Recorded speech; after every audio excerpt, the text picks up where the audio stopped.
السلام علیکم ناظرین، غلامی کی چھٹیاں۔ میری آج کی ویڈیو بہت ہی انفارمیٹیو ہے۔ اس ویڈیو میں آپ کو بتاؤں گی کہ سردیوں اور گرمیوں کی چھٹیوں کے پیچھے کون سی وجوہات چھپی ہوئی ہیں اور ان چھٹیوں کا آغاز کب اور کیسے ہوا۔ ناظرین، آپ نے دیکھا ہوگا کہ جب سردیاں آتی ہیں تو سردیوں کی چھٹیاں ختم ہو چکی ہوتی ہیں، چنانچہ ہم سردیوں کی چھٹیاں بڑھا دیتے ہیں، لیکن ہم یہ سوچنے کو تیار نہیں کہ ہم سردیوں کی چھٹیاں سردی کا زور بڑھنے سے پہلے کیوں کرتے ہیں۔ سردیوں کی جو چھٹیاں ہمارے ہاں تبرک سمجھ کر عین وقت پر کی جاتی ہیں، یہ اصل میں نو آبادیاتی چھٹیاں ہیں۔ یہ مقامی تعطیلات نہیں ہیں، یہ ایسٹ انڈیا کمپنی کی چھٹیاں ہیں۔ ان کا آغاز 1843 میں بمبئی ریزیڈنسی سے اس وقت کے برٹش گورنر جارج آتھر کے حکم پر ہوا۔ یہ صاحب یہاں گورنر تعینات ہوئے تو یہ کمپنی بہادر، جسے اب ایسٹ انڈیا کمپنی کہا جاتا ہے، کے اقتدار کی شروعات تھی۔ ہندوستان ابھی ان کے زیر تسلط نہیں آیا تھا، مگر اس کے ابتدائی نقوش واضح ہونا شروع ہو گئے تھے۔ ایسٹ انڈیا کمپنی کی ان چھٹیوں کا سردیوں سے کوئی تعلق نہیں۔ حقیقت تو یہ ہے کہ برطانیہ سے برصغیر آنے والے اہلکاروں کے لیے یہاں کی مقامی سردی سرے سے کوئی مسئلہ ہی نہیں تھی۔ وہ سرد علاقے سے آئے تھے اور ہندوستان کی سردی ایسی نہ تھی کہ وہ اس سے گھبرا کر چھٹیاں کرنے پر مجبور ہوتے۔ مسئلہ کچھ اور تھا۔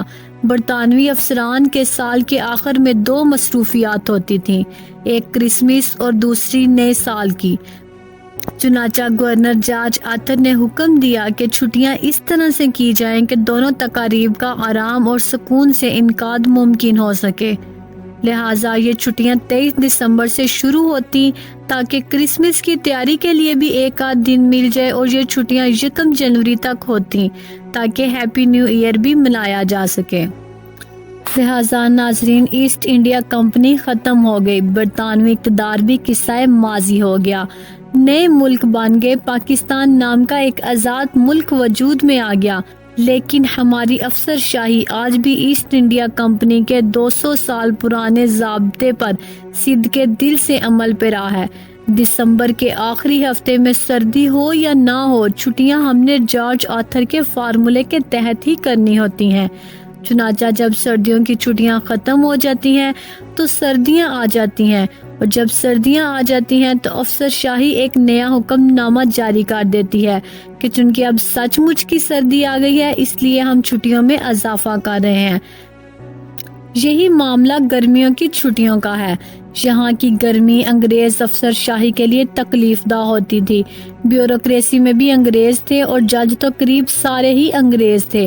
ان کا مطالبہ تھا کہ ہم اس گرمی میں یہاں کام نہیں کر سکتے، چنانچہ کمپنی بہادر یعنی ایسٹ انڈیا کمپنی نے ان کے لیے گرمیوں کی چھٹیاں تجویز کر دیں۔ اب معاملہ یہ تھا کہ برطانوی ججز کو گرمیوں کی چھٹیوں میں برطانیہ جانا اور واپس آنا پڑتا، اور یہ دورانیہ کافی طویل ہوتا، بحری جہاز سے آنے جانے میں کافی وقت لگتا۔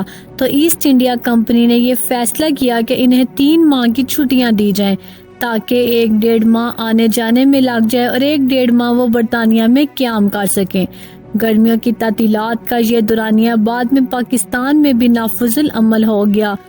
ہمیں یہ سوچنا ہوگا کہ تعطیلات کو اپنے مقامی تقاضوں اور ضروریات سے ہم آہنگ کریں۔ ہمیں نوآبادیاتی دور کی اس نفسیاتی گرہ کو کھولنا ہوگا۔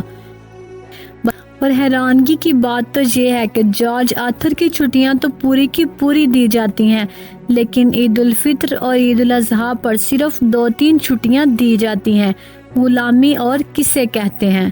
چھٹیوں کی اس تاریخی حقیقت کے بارے میں آپ کی کیا رائے ہے؟ کیا چھٹیاں ایسٹ انڈیا کمپنی کے مطابق ہونی چاہیے یا ہماری مقامی ضروریات اور تقاضوں کے مطابق؟ کمنٹ سیکشن میں کمنٹ کر کے اپنی رائے کا اظہار لازمی کریے گا۔ Thank you so much and اللہ حافظ۔